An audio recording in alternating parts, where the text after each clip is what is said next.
of DC Human Resources, Charles Hall, and the Deputy Mayor for Planning and Economic Development, Nina Albert. So if you are a resident, once again, watching, you can call in with questions or ideas by dialing 844-881-1314. So we just finished our series of budget engagement forums where we spoke to hundreds of DC residents. And we shared a lot of very positive information about the city's finances. We just completed our 2024 annual comprehensive financial report, which our CFO and IG work with an outside auditor to complete. And what this financial review demonstrated was that we closed 2024 with finances that are very strong. 29 consecutive balanced budgets. We have another clean audit, 10th year with no material weaknesses, 52 days with cash on hand, robust pension and retiree health care funds, and our bond ratings are strong, which allow us and have allowed us to make substantial investments in the built infrastructure of the city. We also finished with other very positive trends. We reduced crime by 35% to its lowest level in 30 years. We increased our city's population. In fact, when it was reported the growth of all states, DC outpaced the growth of all states, and we are back over 700,000.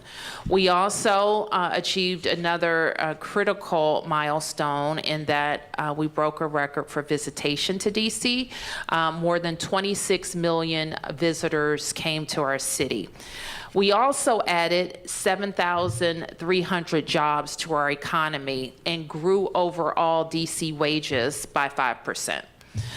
Another indicator that shows that we're making our investments in the right way and people are moving to our city is that the population of our schools, of DC public schools, also increased.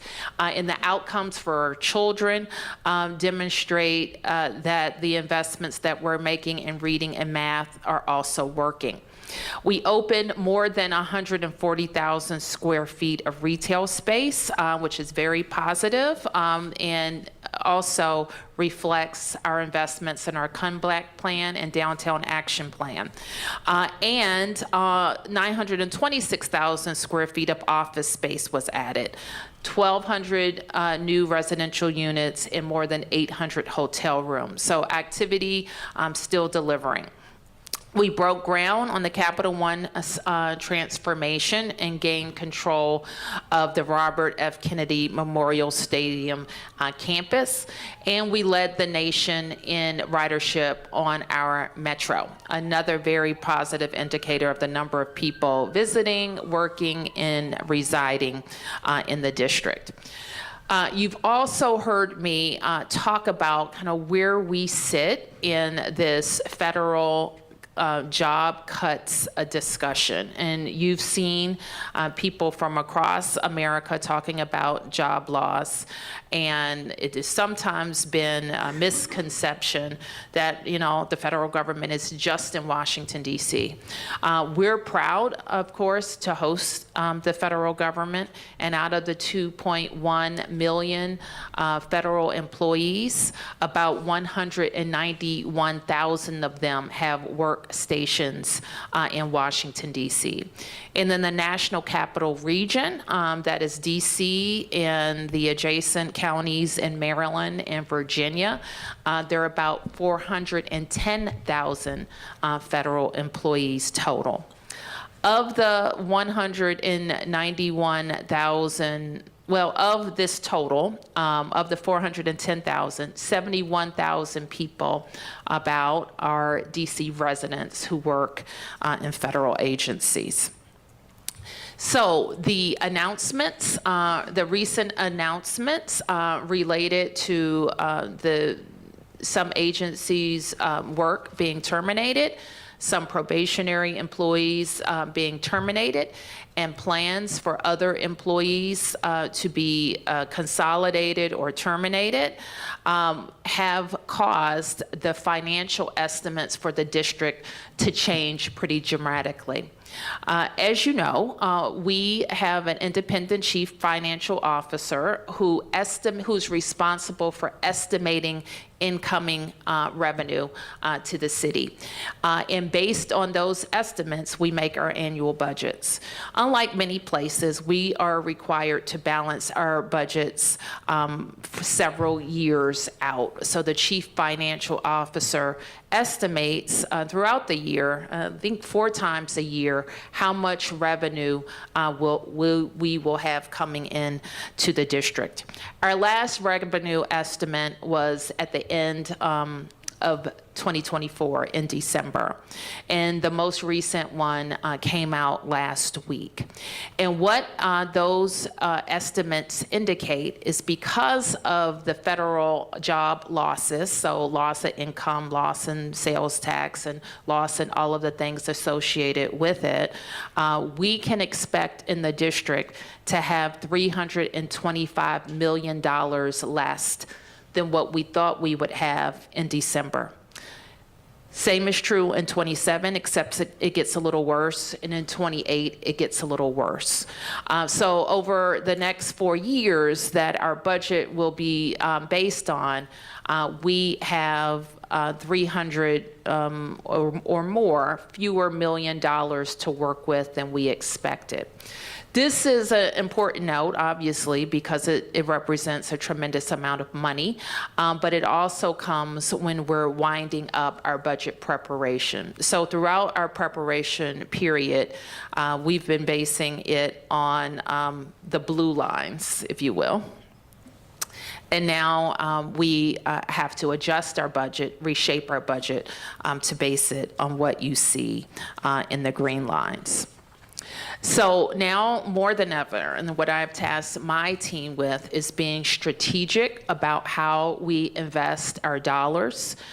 We're very focused on how we bring more good-paying jobs and companies and economic activity to DC. So you will hear me saying a lot, we have to make investments that are focused on growth. How do we bring more jobs, more companies, and more economic activity to the district? We're also focused on ways we can change the trajectory of those forecasts. You've heard me say this before when the CFO was pessimistic about commercial activity and the value of commercial property. We got to work to try to change the trajectory. And the way that we did that was, again, investing in downtown activities so we can attract more employers, more workers, more entertainment, more activity. And as you can see from the 2024 numbers, we started to see those things change. What could change between the CFO's estimates in reality is that some of these job losses are paused or reversed. The administration could extend the buyout period. Courts could pause job losses or pause them to ensure legality. And the administration could pause building consolidations. So all of these things, or one of these things, could change the trajectory of the CFO's estimate. Estimate, keep in mind, that's 4 years in one case from now. So we will continue to work on all of the things that I mentioned, but I also want to recognize that a lot of our fellow Washingtonians are in shock, angry. They are anxious about their futures and how they're going to take care of their families. And we know that they have worked very hard in service to the nation. And I'm so very sorry that they're having this experience. And I want them to know that DC government is going to do all that we can to help in their transition. So with that, I want to turn to my team. I'll turn to the city administrator and other members of my team to talk about other plans. Thank you, Mayor. I'm Kevin Donahue, City Administrator, and I will start to talk about some of the services that are offered with DC government that can help those who are affected or impacted by the federal job losses. So that's if you're a federal employee you're worried about your job, you were laid off, you were a contractor, or you were in some way affected by the downsizing of the number of jobs that we have. The first area is really healthcare, and for those who are or are about to lose their health insurance. We have a service called the DC Health Link that you can go to dchealthlink.com to find. There are 27 private health insurance plans offered. They're available for anyone who is within 60 days of about to lose their job. They've lost their job in 60 days, and if you're more than 60 days since you lost your job, there are annual open enrollment periods. You'll find a number of health insurance plans. There's an outstanding comparison tool to be able to compare what's right for your family.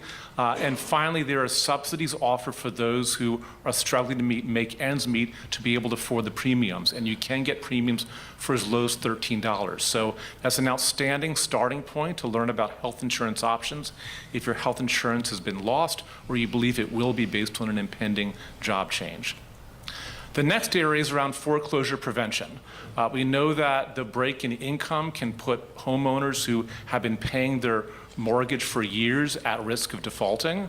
There's a service that we offer through the Department of Insurance, Securities, and Banking that can help prevent foreclosure from happening. You can reach out to the phone number 202-442-7765 or the email address or the visit housingetc.org. What you'll find if you need this is that there are weekly foreclosure prevention clinics that are offered to everyone who needs it.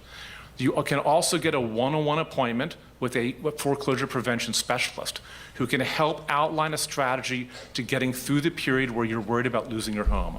That can include having help reaching out to and engaging with lenders.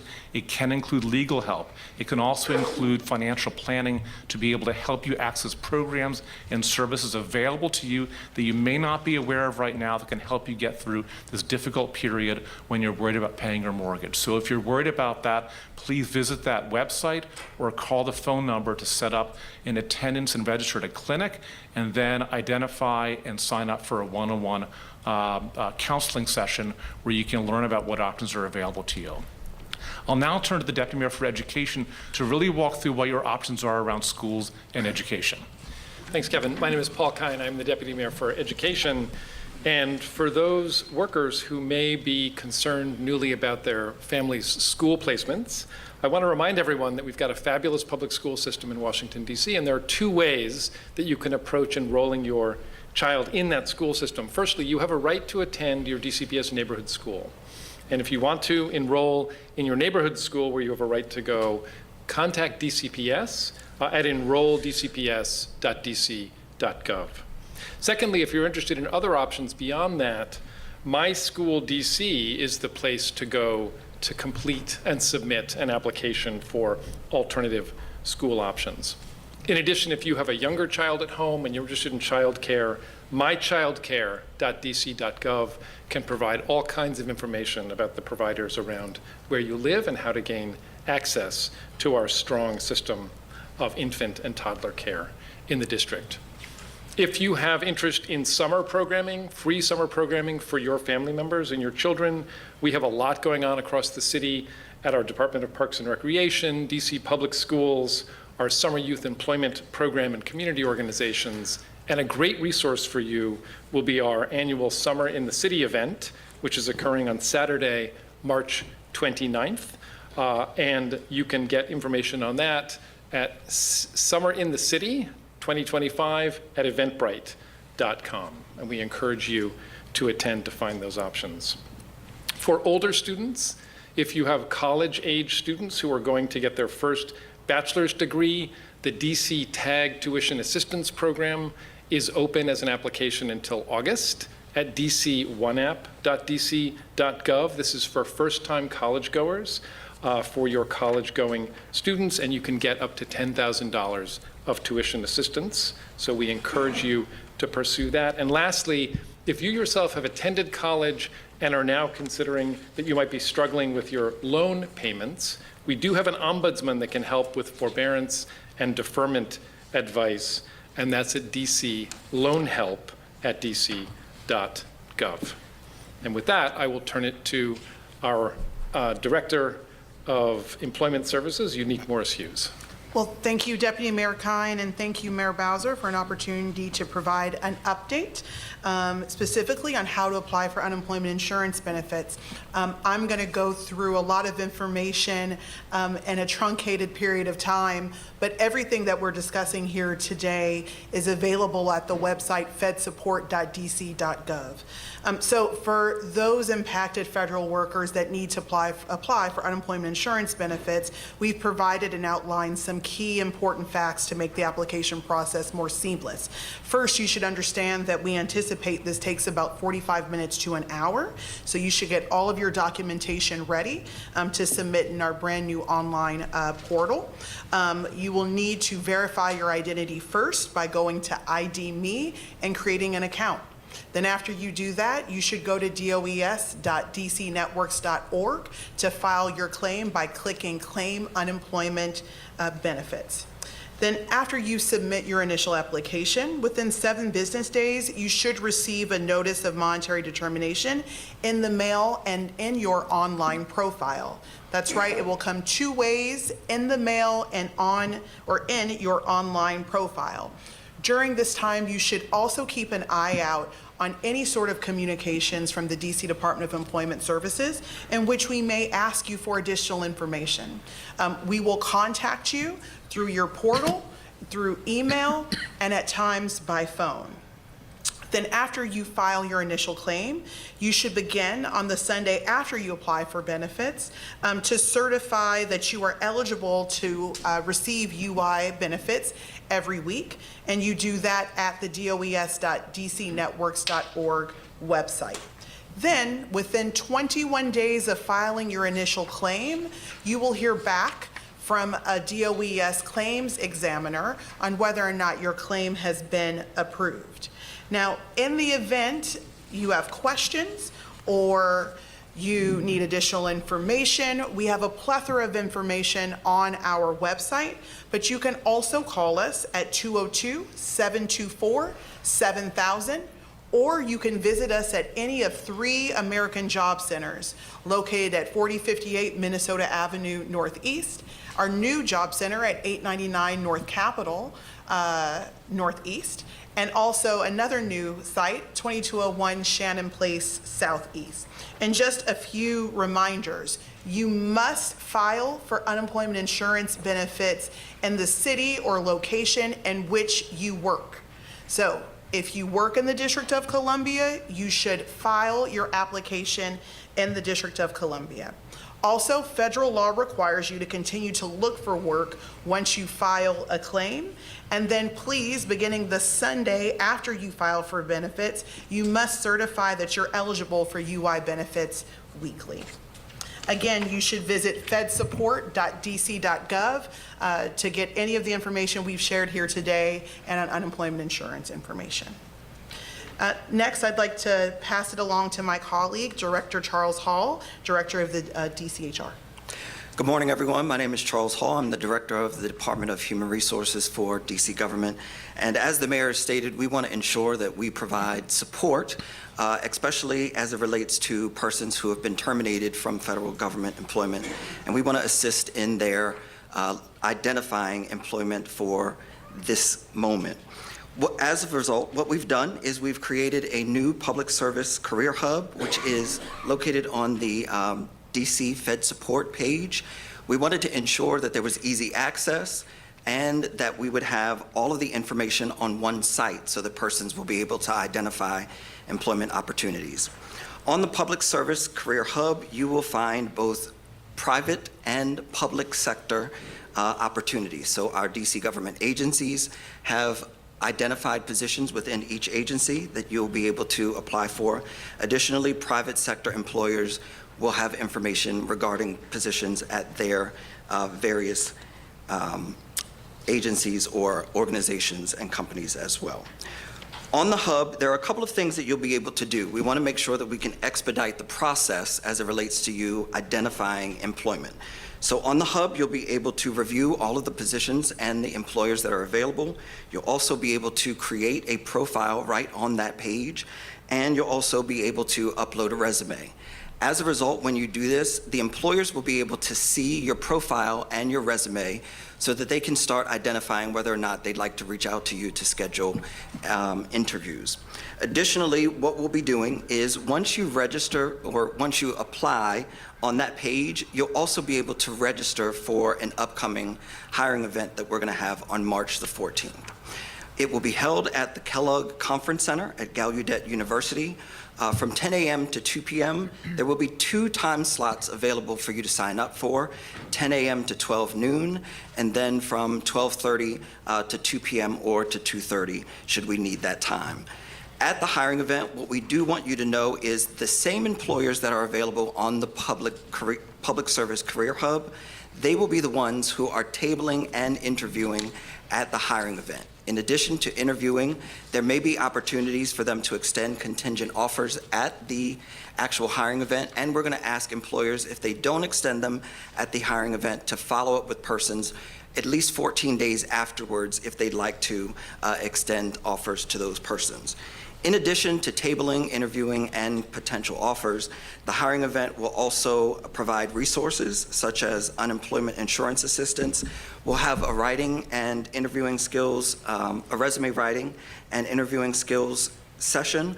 We also will make available professional headshots and assistance with creating a LinkedIn profile and resources for legal, financial, and mental health supports as well. The site is up and live, and so we invite you to visit the site. Additionally, keep in mind that this is a live site, and so we'll be adding consistently to the site various employers and positions that will be available for you to apply for. I'll now turn it over to Deputy Mayor Nina Albert. Well, thank you so much. So as Director Hall said, the fedsupport.dc.gov will have both DC government job opportunities as well as private sector job opportunities. And so to accelerate the aggregation and transparency of what immediate job availability is in the private sector, DC is going to be conducting a survey, and this is going to be sent out to all DC-based companies where we are going to gather insights as well as critical information on what immediate job openings there are. And so with that, we will be sending out that survey today and aggregating that information quickly, and it will be posted again on this centralized website location, fedsupport.dc.gov. Well, I want to thank you all for that information. Again, you know the website, fedsupport.dc.gov. That's also where you will find DCHR's Public Service Career Hub and all of the information about education and unemployment insurance. And I also want to add my voice to Nina's in asking our employers to please respond to the survey so that we can help streamline matches with our residents who are looking for work. So with that, I think, Steve, I'm going to turn it over to you to help manage the phone calls. Good. Thank you very much, Mayor. Again, Steve Walker, Deputy Chief of Staff to the Mayor. If you've got a question, please dial 844-881-1314 and press 0, and then you'll be loaded into the queue. Our first question is going to come from Andre. Andre, we can hear you.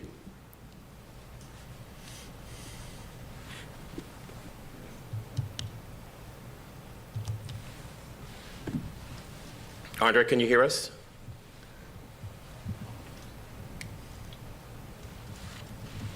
I think we just lost the phone right here. It's going to take a second. We have to redial here. Please press 1 to join the conference. You are joining event 121039 Gov of District of Columbia, March 5th, 2025, EOM as a speaker. Hello, Andre, can you hear us? Yes. Great. You can ask your question? I can ask now? Yes, go ahead, Andre. Go ahead, Andre. How you doing, Madam Mayor? I'm okay. Ask your question, Andre. Yes. If I'm a federal worker and start working in D.C., will all or any of my federal benefits transfer? Charles, it's a federal, we get this question, yes, so, you know, I think you know this answer, right? Okay, yeah, go ahead. The question was, do federal benefits translate or transfer to if you become employed by DC government? So they will not transfer. However, DC government has a very good benefit package that you'll be able to participate in. And so everything from life insurance to your health insurance and your retirement, you'll be able to elect those options in DC government. Thank you very much for that question. Next question is from Mark in Ward 8. Mark, we can hear you. Please ask your question. Good morning, everyone. Good morning. I am a former federal contractor, and of course, I just lost my job in there. I'm a D.C. resident, went to school in D.C., elementary school, all the way to UDC. One question I have concerning the job situation now is, are there any upcoming major infrastructure projects to create jobs that are in line with what you guys have going on now? Sure. So thanks for that question. And we continue to be investing in DC. Part of our budget discussion is how we will continue to invest in infrastructure around the city. Kevin, you want to talk about some of the work that we're considering? Yeah, we still, while our revenue forecast is down, the fact is that we still will have a robust infrastructure budget. There's two kinds of infrastructure that you could get involved in. One is what I call horizontal infrastructure, and that work is done through our DC Department of Transportation, and they have a number of local CBEs, certified business enterprises, that do that work. That's roads, bridges, all the inspection and design work around that. The second kind of infrastructure that we're investing is what I call building up or vertical. So building buildings, rec centers, schools, affordable housing. That is typically done via our Department of General Services that works with our contracting community to do infrastructure work where we're building new buildings. So both of those agencies we are still hiring in DC government, and the skill sets or experience that you have in those fields are still applicable either in the agencies or in some of the certified business enterprises that are local to DC that work with those agencies in doing the work. And Nina, if you would mention just kind of the economic development investments.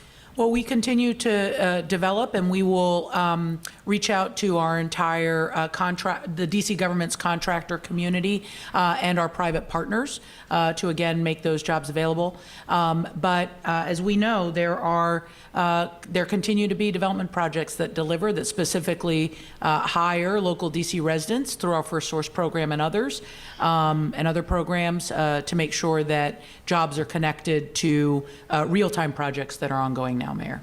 And this may also be an opportunity while you're in between employment to touch up on your skills and consider joining us at the DC Infrastructure Academy, which is paid training.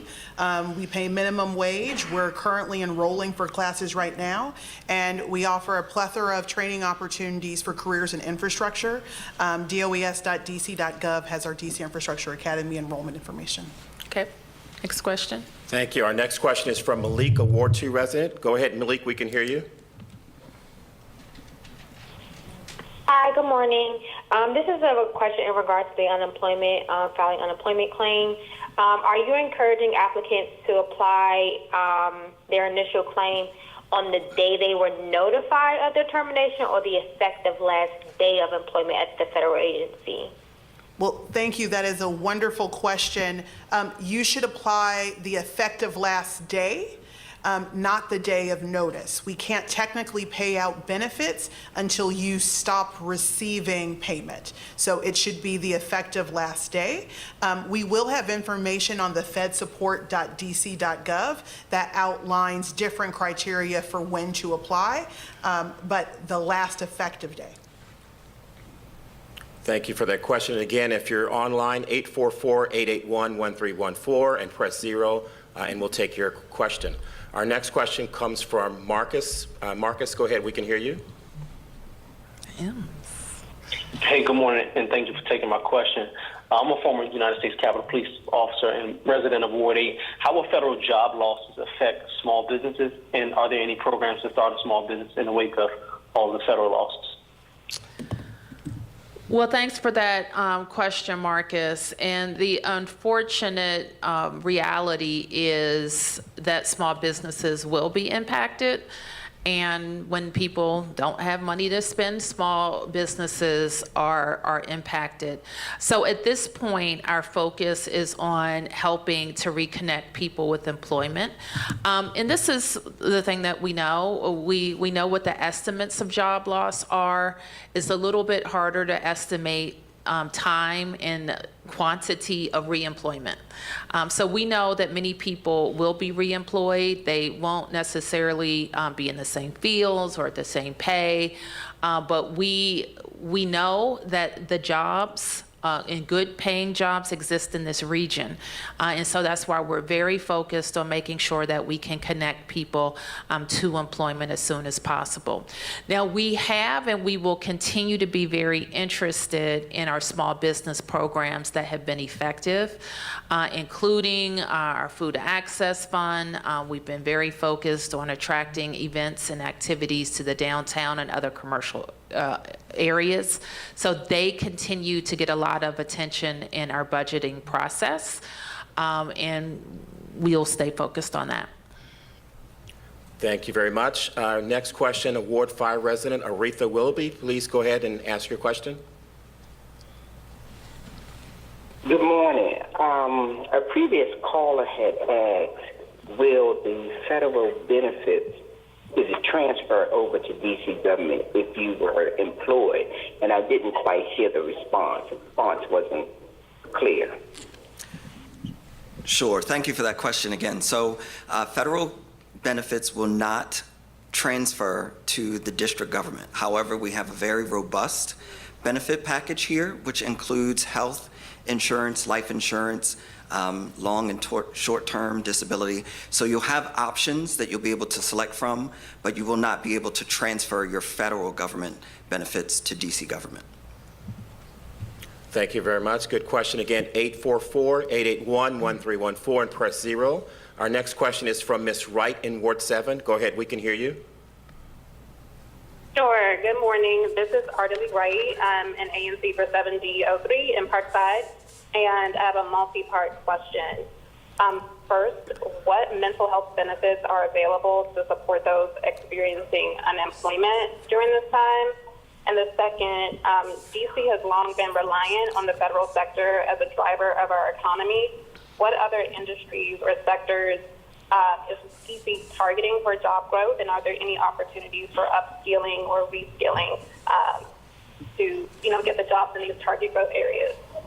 Well, thank you for that question, both questions. Mental health benefits, we are sharing at fedsupport.dc.gov, and we'll make available also at the March 14th event. So if you please check that, that is a collection of services for well-being services. And you ask an excellent question about what are our high demand industries and how are we working to attract them and match our residents to them. So let me turn to the Deputy Mayor to respond.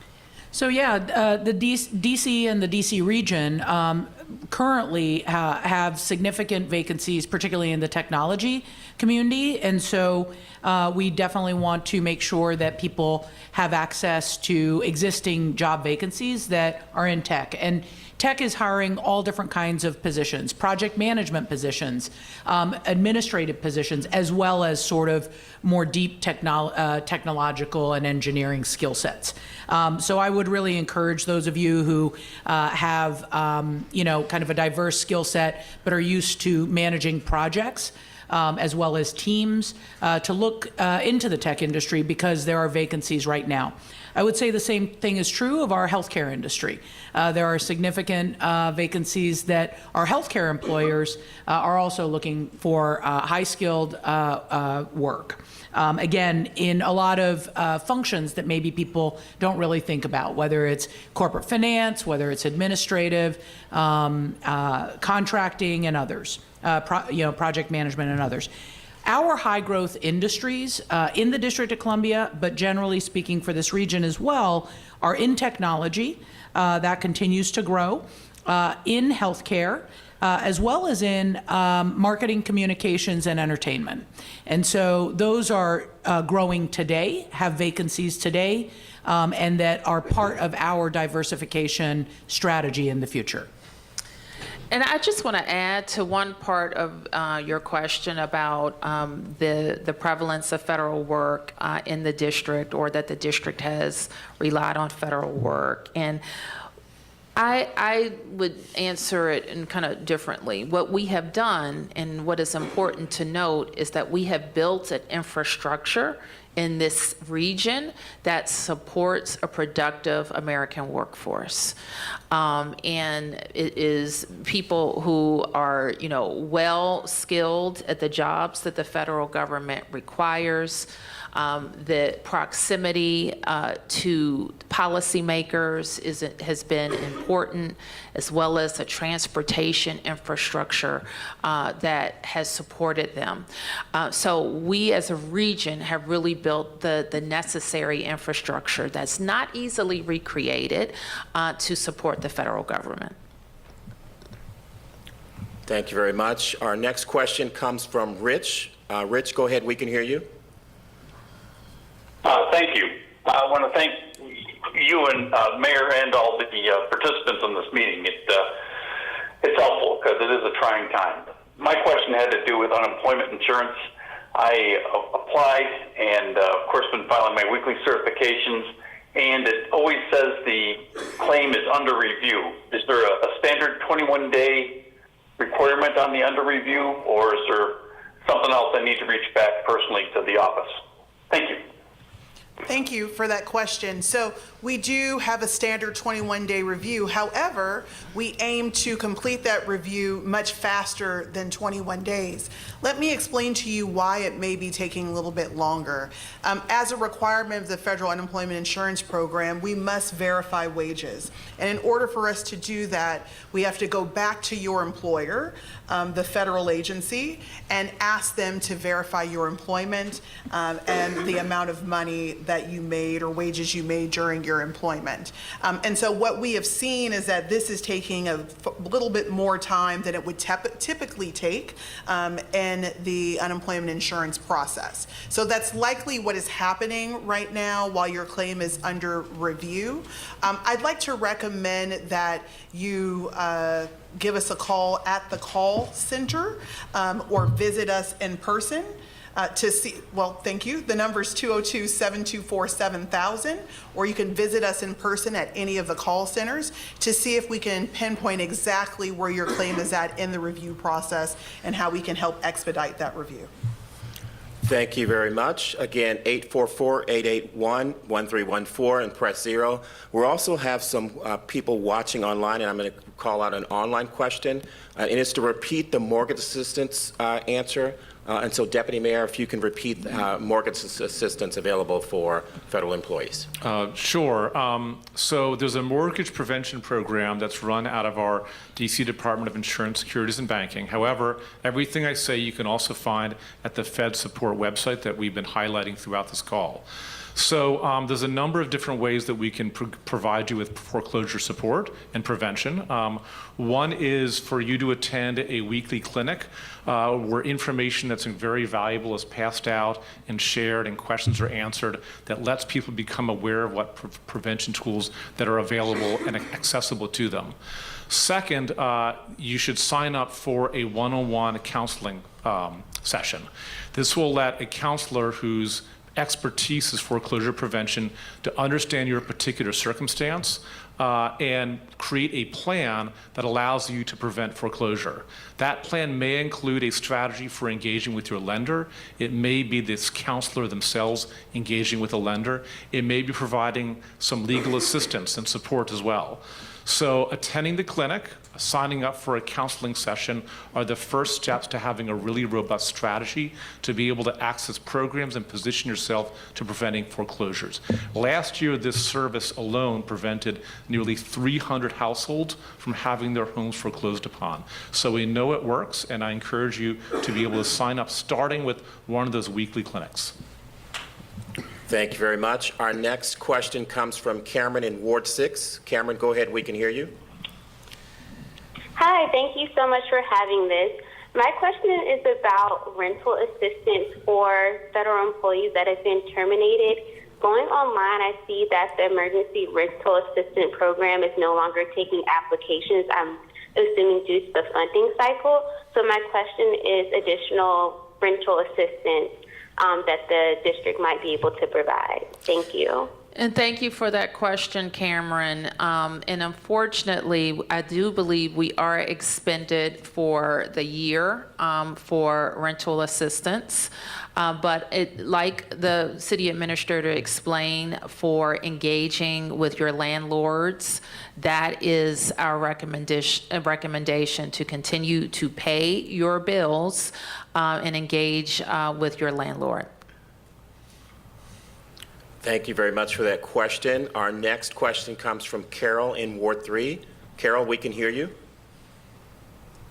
Thank you so much to the mayor and others for doing this call. I'd like to ask about how DC plans to protect Medicaid services for people with disabilities and others if federal Medicaid matching is reduced. Well, Carol, it is our top priority is to make sure that we are engaging both with the members of Congress and the administration on the importance of Medicaid. It sounds like you are well aware that if any of our arrangements change, it could mean deep, deep cuts to the services that we are able to provide via Medicaid. And so we continue to work with the members of Congress to make sure that doesn't happen. Now, we've heard that they've said they don't want to touch Medicaid, and we want to hold them to that. And what that means is no cuts to Medicaid, no changes to the matches that we and other states have been provided for many years. And let me be clear about what Medicaid covers. In a city like ours, certainly it provides health insurance to many people who without Medicaid would not have access to preventative care or cancer care or diabetes management or children going to the doctor, all of those things. But it also supports services in our behavioral health programs, at OSSI, where else am I missing? For our seniors who are living in Medicaid supported units. So it is throughout our city. And the people who are getting Medicaid and other people who may be adjacent to them, living in those buildings or going to school with kids or in neighborhoods where there are a lot of services, would also suffer. Thank you very much. I think we have time for about 2 or 3 more questions. Our next question comes from Karen. Go ahead, Karen. We can hear you.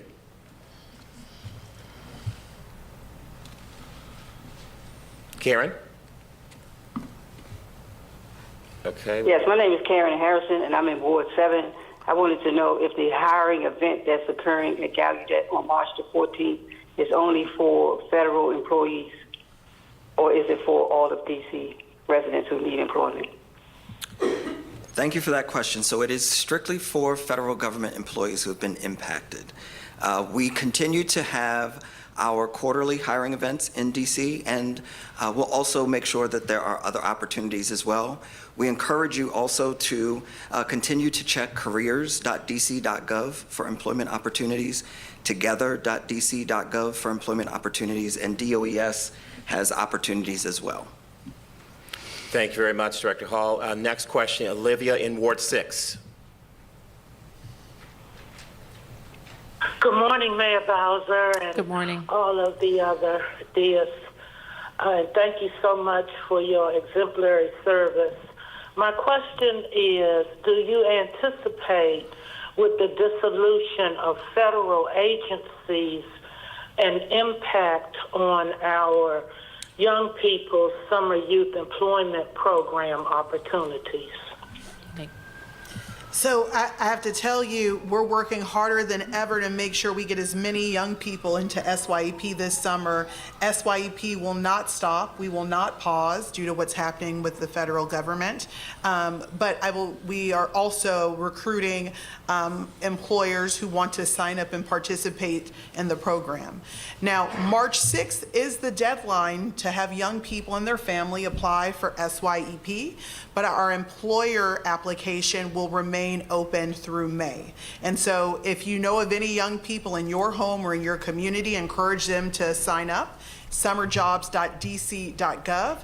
There'll also be information on fedsupport.dc.gov as well. And for employers, please visit us, support us. This is the best time now more than ever. Summerjobs.dc.gov is where you can sign up to host a young person in SYEP. Thank you very much. Our final question comes from Maria. Maria, please go ahead. Hi there. Thank you so much. I have a question about unemployment insurance. I left my job in a different state to come here in October to start working for the federal government and was fired. And I called to try to file for unemployment, and I was told that I have to have worked in D.C. for 6 months to claim uninsurance in D.C. And I want to know if that's correct. And options are, because I tried to file in my previous state and they said I can't apply there because I voluntarily left that job. So it sounds like to me you have what we call a combined wage claim, where you have wages in 2 different jurisdictions. On our fedsupport.dc.gov, there'll be some language and guidance on eligibility and how to file a combined wage claim.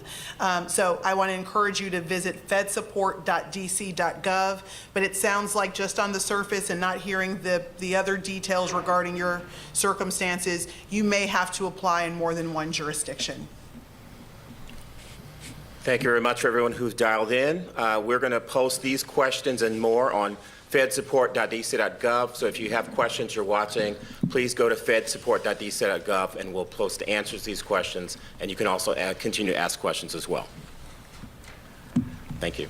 Okay, thank you, Steve, and thank you for everybody who's watching and everyone who called in. And my own team, we're all working double time to make sure that we navigate this storm. So with that, we'll take a few press questions.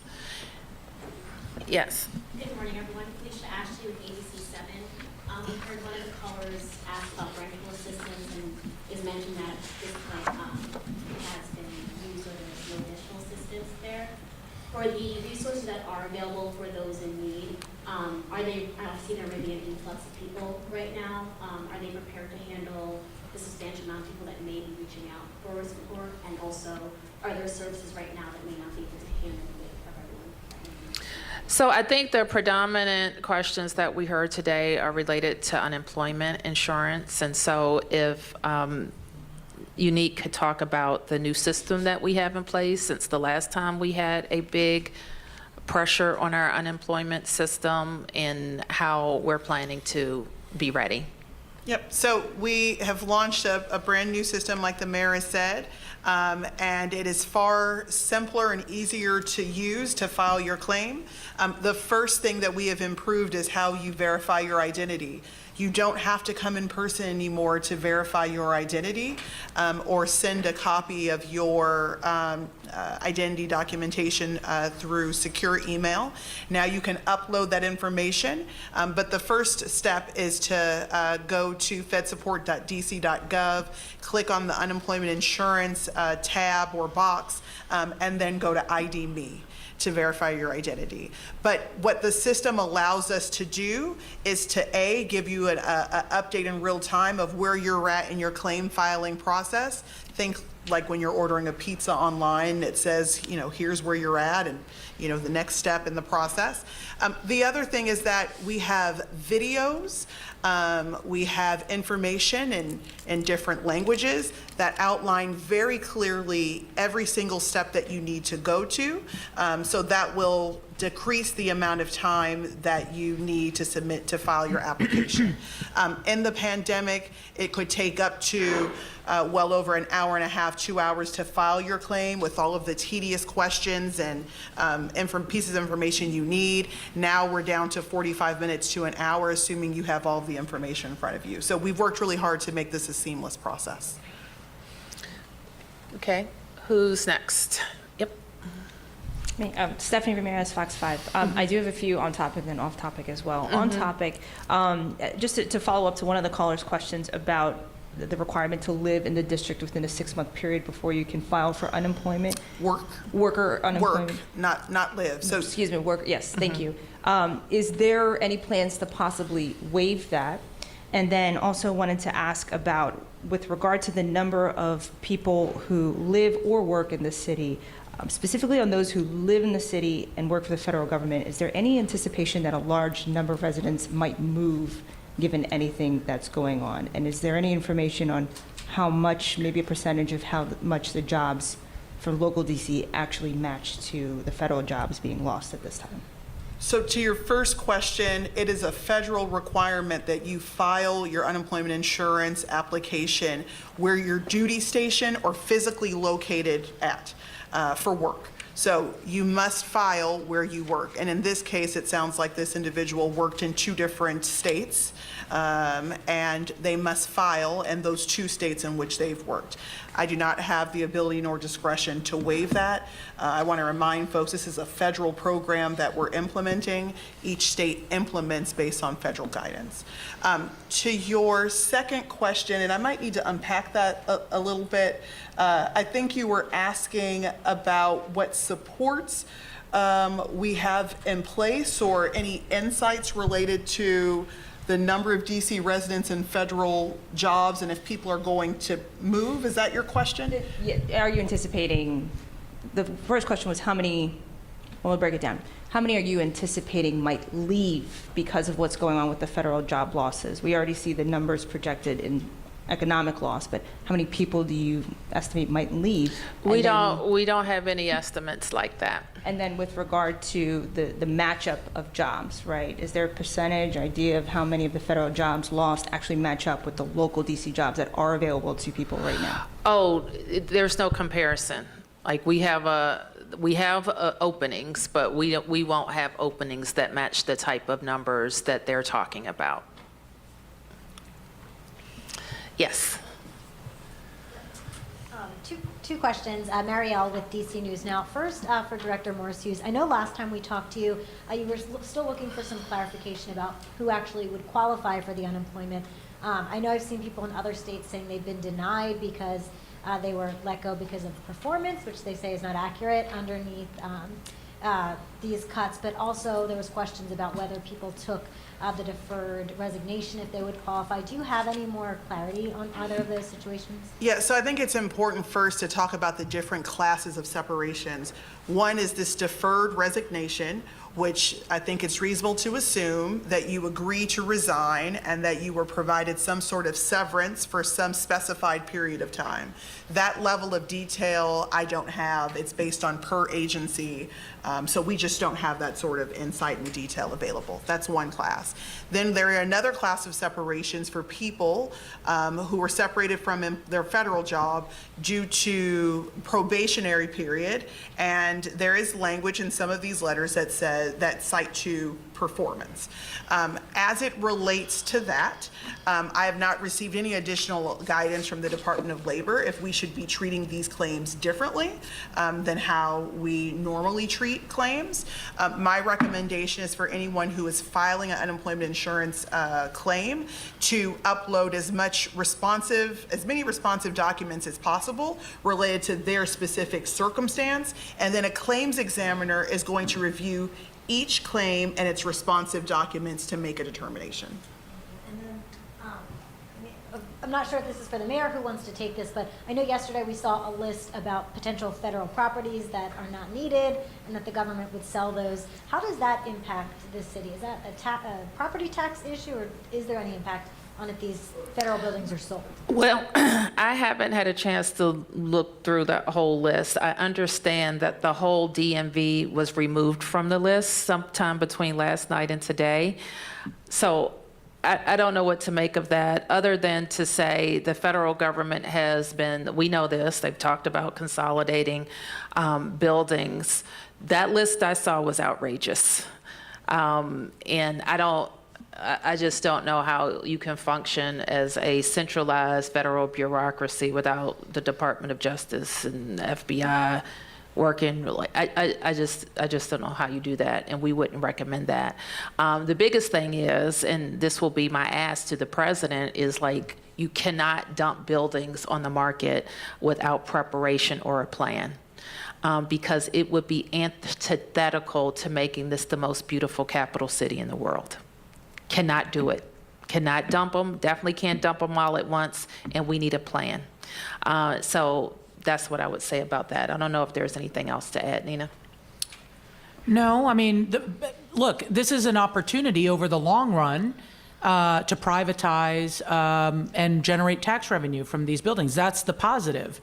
But how we implement it and how we work together is incredibly important. We've got great examples in this city of the yards, which is a major federal asset that's been converted over time, last 20 years, very highly income producing for the city. So that kind of partnership, very important, and renders great benefits to the city and to the federal government. But as the mayor said, planning this and collaborating together on how we do it so that the private market can absorb it is very important. Yeah. Hi, Mayor Bowser. Hi. Gabe Cohen from CNN. Mm-hmm. I have two questions for you. The first, does your office plan to request any sort of additional financial assistance or resources from the federal government or the Trump administration, given it's their terminations that are causing this economic stress? Perhaps. Do you care to elaborate on that at all? No. My second question is about your comments on Black Lives Matter Plaza yesterday. Is that part of a broader strategy not to pick small fights, to compromise where you can, and to avoid antagonizing the president and his allies and putting a target on DC's back, given Trump's comments in the past about potentially taking over parts of the city? Like I said in my statement, and like I've said for the last 45 minutes, we have bigger fish to fry than fights over what has been very important to us and to their history, and especially in our ability to keep our city safe during that time. That mural played a very important part. But now our focus is on making sure our residents and our economy survives. Hi, Mayor. On that topic, I know you had a pretty open exchange with the White House. The city and the White House have been talking about a lot of these things for months. How long had the issue of Black Lives Matter been under discussion, and why now, with the timing of the announcement? Did it have anything to do, because you said in the announcement that we're going to focus on these other bigger issues. Was the timing of the announcement connected to any of these developments? Well, the timing was the Washington Post asked us a question, so we responded. That was why the timing. My intention was to announce this with our next America 250 Commission meeting, which will be later this month. So while the announcement came a little bit sooner than I had planned, the decision had been made. Had y'all been in discussion with the White House over this particular issue for some time? Well, I'm not going to talk about specifics about my conversations, but I think it's safe to say that people don't like it, didn't like it. It's safe to say. You can imagine that. Yes. Megan Floyd with the Washington Post. Thanks, Mayor. If I could follow up on that for just a moment. The congressman in his bill requested that DC rename it Liberty Plaza. Do you intend to do that? As I said, Megan, we expect to have a discussion, a citywide discussion about how we will honor the nation's semi-quincentennial, and we expect it to be a part of that discussion. But we don't support the congressman's bill. Yes. We also reported this morning that the White House has backed off the executive order that would have cracked down on crime and homeless encampments in D.C. And have heard about some, quote, constructive conversations that you have had with the White House.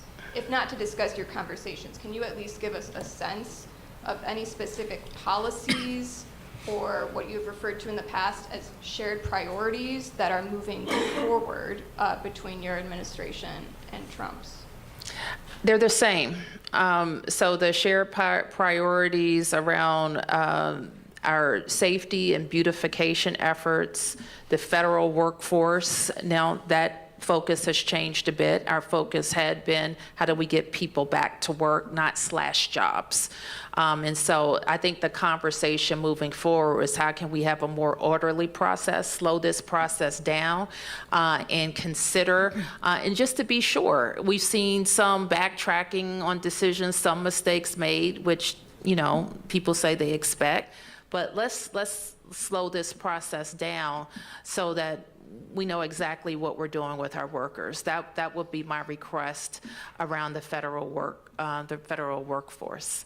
And then the last thing we've already talked about, which we need to advance those conversations around just the portfolio of buildings. Did you want to say something else? Are there any specific compromises that you have made with the administration on any of policies surrounding crime, monuments, federal park space? No, none that I believe. Yes, Mark. Just a couple going back to the Fed thing, and then a couple of quick off topics. One, for the city administrator, you had mentioned the healthcare 60-day window on either side of leaving. Is that also if you leave voluntarily from your job, you have that 60-day window, or if it's only if you're separated? Yes, any departure from your job 60 days before or 60 days after. Then for an individual who's more than 60 days post-employment, there are open enrollment periods throughout the year. Okay, appreciate that. And then for unemployment insurance, can you just clarify, if somebody took the deferred separation agreement voluntarily, do they qualify for unemployment insurance once that payment runs out? So it depends on the circumstances, and the reason why I can't answer any specifics here is because I haven't actually seen a copy of the letter and the agreement in place between the federal agency and the departing employment. So it is reasonable to assume that after you leave employment due to no fault of your own, that you could apply and receive unemployment insurance benefits if you are not receiving pay. If you leave on your own, there is a period of time that you must wait before you become eligible. Again, I need to see some more specifics, and I haven't actually physically seen a letter with any agreement between a former federal employee and an agency yet, so it's hard to answer blindly here. Mayor Bowser, Yep. back to Black Lives Matter Plaza and your negotiations. Can you address residents who might be frustrated that they're not seeing, in their opinions, enough pushback from you toward? We saw some last night at the joint session from at least a couple of members of Congress who walked out or were escorted out.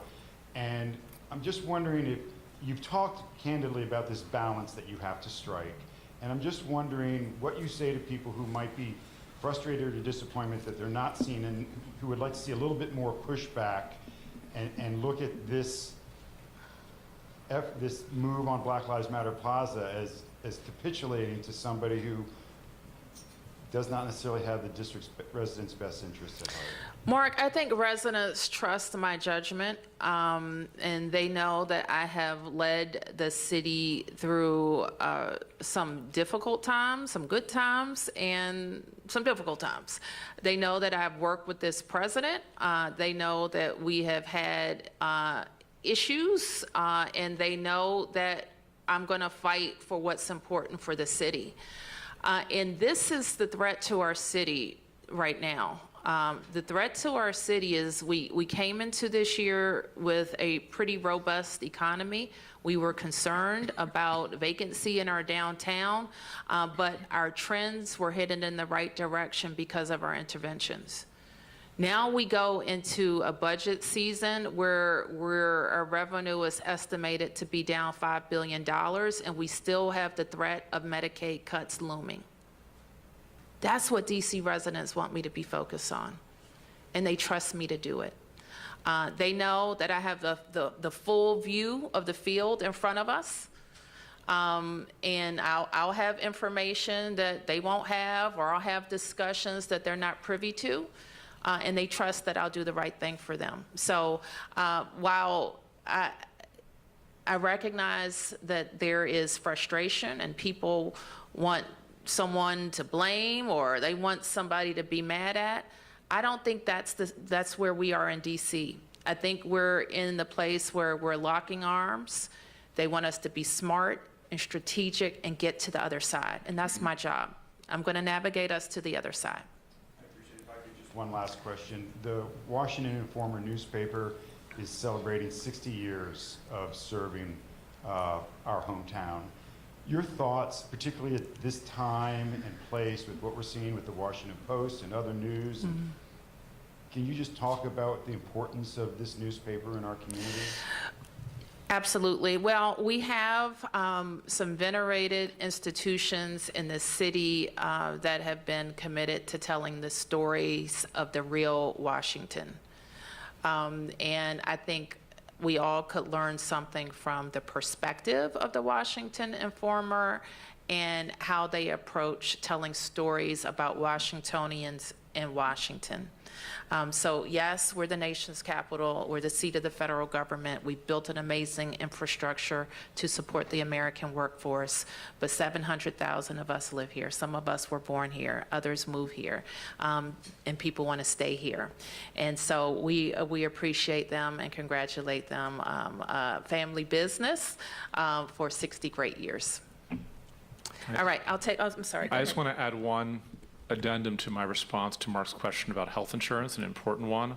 So if someone is fired or leaves voluntarily, they qualify for special enrollment for up to 60 days after their employer insurance ends. And if someone buys COBRA insurance, so the insurance available to individuals after they leave a job, they can take the COBRA insurance until the next open enrollment period, then go into health insurance exchange to be able to buy insurance off the exchange to have continuity of coverage between their COBRA insurance and then to sign up for insurance through the private exchange that we have. Okay, I'll take a few more. 1, 2, 3. Yep. Hey, I'm Danny from Politico. I have two questions, one about the federal workforce and one about the Post reporting earlier this morning. You guys aren't alone in escalating efforts here to cushion the fall for federal workers. Governor Moore did the same on Friday, and Youngkin's done the same too. But I guess I'm wondering what, do you guys see now that you guys didn't see 2 weeks ago or 3 weeks ago when probationary workers were purged during Valentine's Day? I think we're looking at some actual numbers and the impact on DC, and I think they've also announced a call for more cuts. So we see with that, we have some real numbers to react to. Trump's also backing off of the executive order that would have hiked crime penalties. I'm kind of wondering if you had any conversations with the Trump administration about that, and what, if you have any insight on what animated that decision. I didn't understand the first part of your question. Oh, I guess I'm curious if you had any conversations with the Trump administration. Yes, I've had many conversations. And do you have any insight on what animated that decision? It wasn't a good idea. Any elaboration on that? Why it wasn't a good idea? Well, it's hard for me to say what, because we were never really presented with what was. Do you follow me? And so you're asking me to comment on a executive order. I think that had been some issues around safety and homelessness had been discussed, but we work in cooperation on those issues anyway.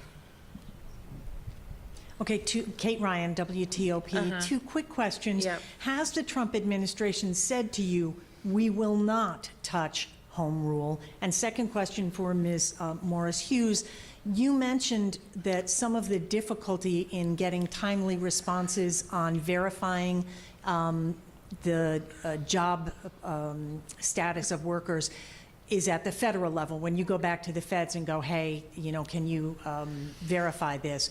Are you concerned? Is that a result of the cuts that they've made? Yeah, so I won't speculate as to what the reason is. You should know procedurally, we give all employers 10 days to respond to our request to verify employment and wages. So can't speculate to the what and the why and the who.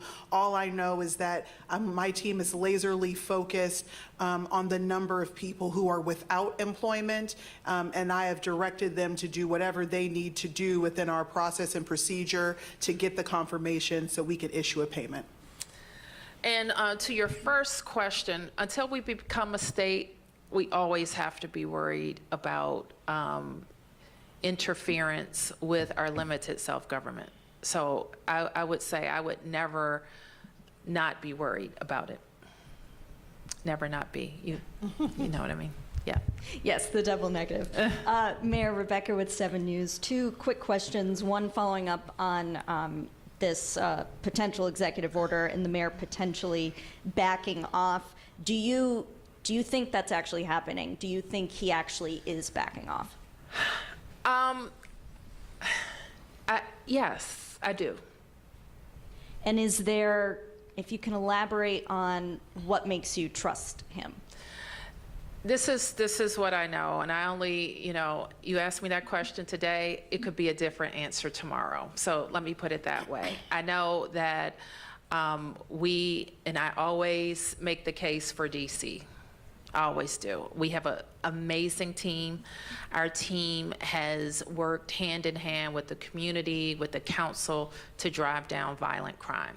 And I want to emphasize this point because I do believe that the president, and I've said this before, especially as it relates to crime and homelessness, had a picture of the DC that he left during COVID, not the work that we have done in the interim to drive down crime and help get people housed. It's just not the same problem.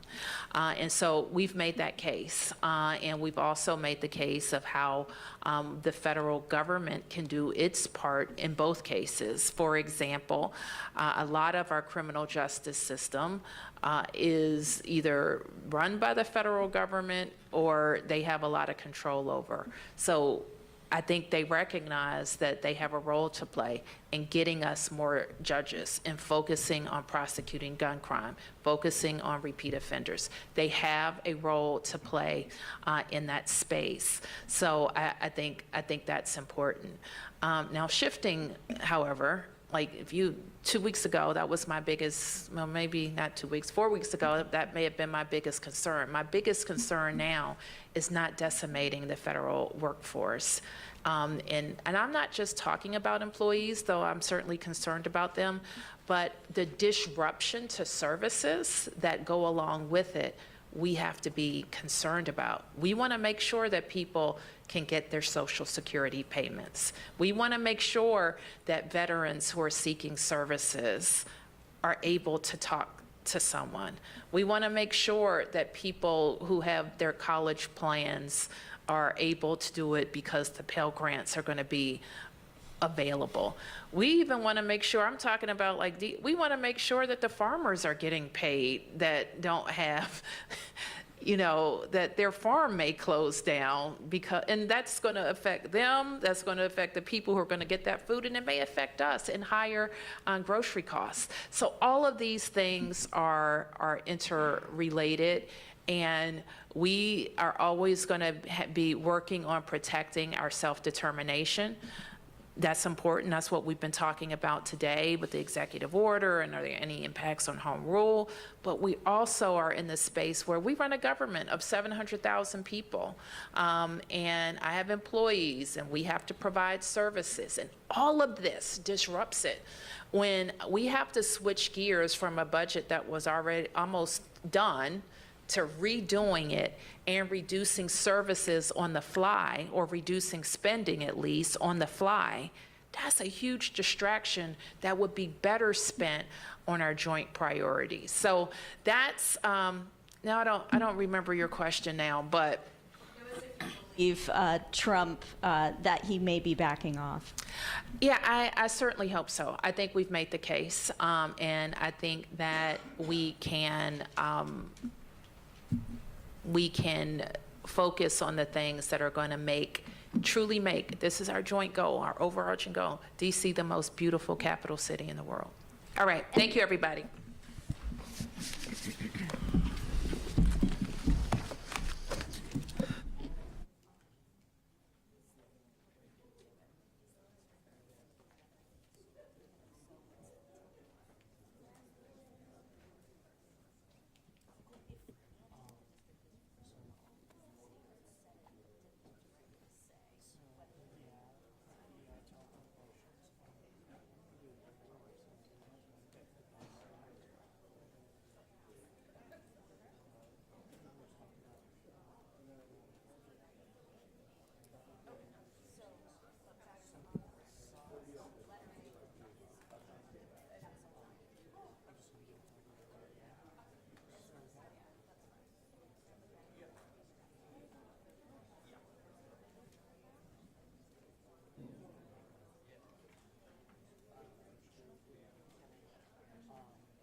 She's been here for like a year and a half.